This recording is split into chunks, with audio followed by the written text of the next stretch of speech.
Assalamualaikum warahmatullahi wabarakatuh. Yang terhormat Bapak Ibu dosen penguji, izin memperkenalkan diri. Saya Syifa Salamah, mahasiswa PPG pada program Pendidikan Agama Islam di LPTK UIN Sunan Gunung Jati Bandung pada tahun 2025. Hari ini saya akan membagikan video praktik pembelajaran pada materi Hidup Damai dengan Saling Memaafkan di fase C kelas 6 semester ganjil di SD Negeri Kirimukti Cikalongwetan, Kabupaten Bandung Barat. Terima kasih atas perhatiannya. Wassalamualaikum warahmatullahi wabarakatuh. Assalamualaikum warahmatullahi wabarakatuh.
Pancasila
kedua dan prinsesnya Uma sudah pada pulang.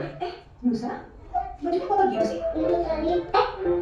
Itu biasa. Kamu kan tadi harus main di kotor deh. Nusa beli dulu ya. Kayaknya ada yang lagi nggak happy.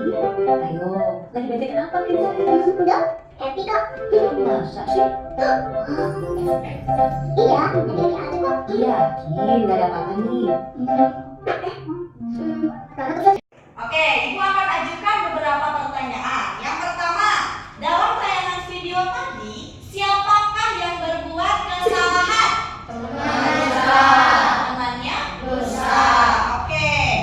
Kenapa melakukan kesalahan apa? Coba.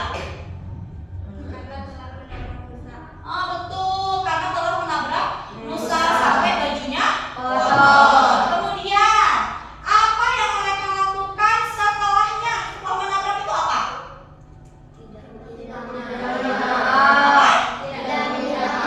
Betul, tidak meminta maaf. Oke, kemudian apa yang dilakukan oleh Musa kepada orang itu? Apa tadi? Betul, memaafkannya meskipun orang itu telah menabrak Musa sampai bajunya kotor, tapi Musa memiliki sikap pemaaf karena sesuai dengan teladan Rasulullah dan juga dalam Al-Quran surah Al-A'raf ayat 199.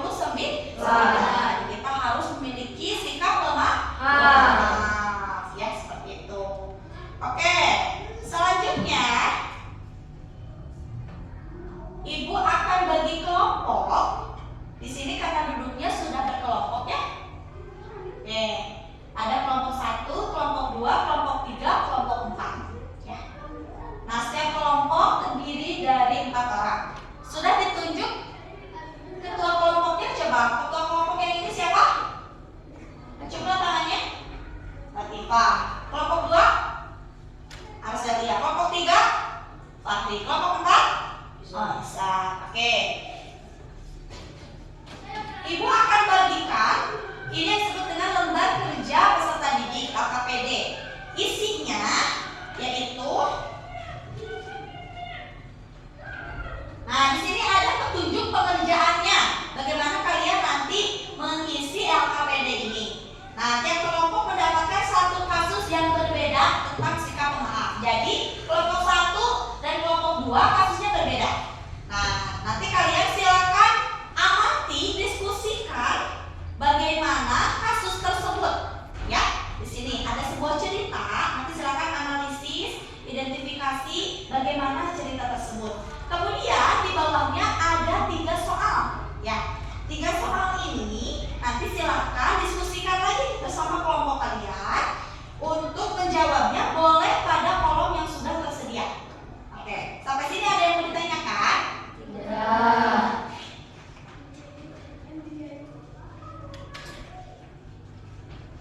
Kelompok 1. Oke, silakan buka tangan Lena. Silakan buka sekarang Lena. Silakan dulu yang suka sama teman kamu. Nah, ini ada kalian. Nanti jawab. Dulu soalnya ada soalnya.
Intan meminjam buku Laila tanpa izin. Buku itu basah karena kehujanan. Laila kecewa, tetapi Intan datang dengan menyesal dan meminta maaf. Laila pun memaafkannya dengan tulus. Apa kesalahan yang Lila lakukan? Intan meminjam buku Laila tanpa izin. Mengapa Laila memaafkan temannya? Karena Intan datang dengan menyesal dan meminta maaf. Maka tidak bisa belajar dari sikap Laila. Laila pun memaafkannya dengan tulus. Wassalamualaikum warahmatullahi wabarakatuh. Waalaikumsalam warahmatullahi wabarakatuh. Good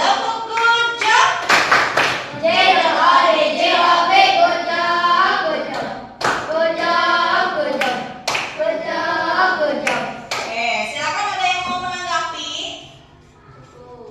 Ayo, boleh angkat tangan yang menanggapi. Ya silakan Rifki. Boleh berdiri? Ya, boleh di situ aja silakan. Menanggapi apa? Boleh yang keras ya suaranya. Bu, aku mau menambahkan jadi teman-teman kalau kita meminjam sesuatu harus meminta izin dulu. Nah, betul. Jadi kalau kita mau meminjam sesuatu barang orang lain, maka kita harus meminta izin agar orang lain itu tidak marah. Ya, oke. Terima kasih kelompok 2. Beri tepuk tangan. Kalian hebat, luar biasa ya. Tadi telah memaparkan beberapa skenario masalah. Nah, itu coba tadi disimak nggak tadi skenario masalahnya? Disimak? Oke, itu biasanya terjadi pada kehidupan sehari-hari. Ya, betul nggak? Misalkan Arselia meminjam bukunya Fahri tapi tanpa izin. Fahri itu marah. Kenapa marah? Karena Arselia tidak meminta izin. Tetapi Fahri itu memaafkan Arselia. Oke, kita simpulkan bersama ya. Oke. Bagaimana penerapan saling memaafkan dalam kehidupan sehari-hari? Dalam kehidupan sehari-hari kita harus saling memaafkan. Oke, kenapa sih kita itu harus saling memaafkan? Gitu. Mengapa sih penting saling memaafkan itu? Memaafkan orang yang menyakiti hati kita. Kenapa harus dimaafkan? Oke, pertama karena semua manusia itu pasti pernah berbuat salah. Cum, di sini siapa yang tidak pernah berbuat salah? Ayo, siapa? Siapa di sini? Nah, karena manusia itu makhluk khotok wa nisyan. Tempatnya lupa dan juga tempatnya salah gitu. Jadi kenapa sih kita harus memaafkan ya? Karena setiap manusia itu pasti mempunyai kesalahan. Tidak ada yang sempurna. Selanjutnya, untuk mengukur sejauh mana pemahaman kalian terkait materi yang sudah Ibu sampaikan, sudah kalian diskusikan, sudah kalian analisis skenario tadi ya, Ibu akan bagikan asesmen akhir atau pertanyaan akhir. Silakan dijawab.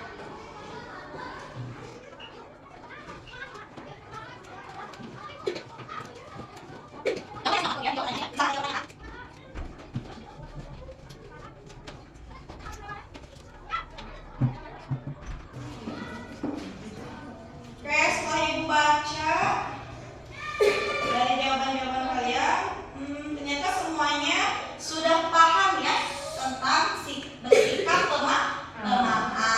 Bersikap pemaaf itu menyatakan penyesalan.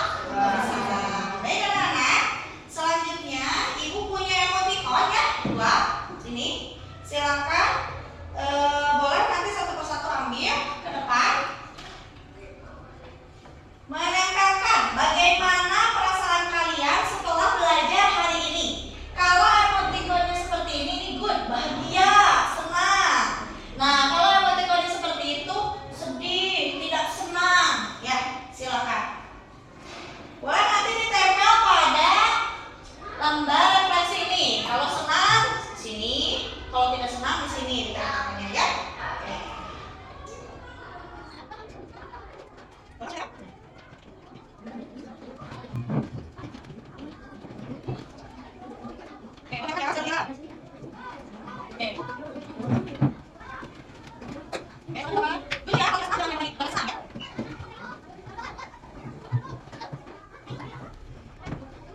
Lihat dari hasil refleksi hari ini semuanya senang semuanya belajar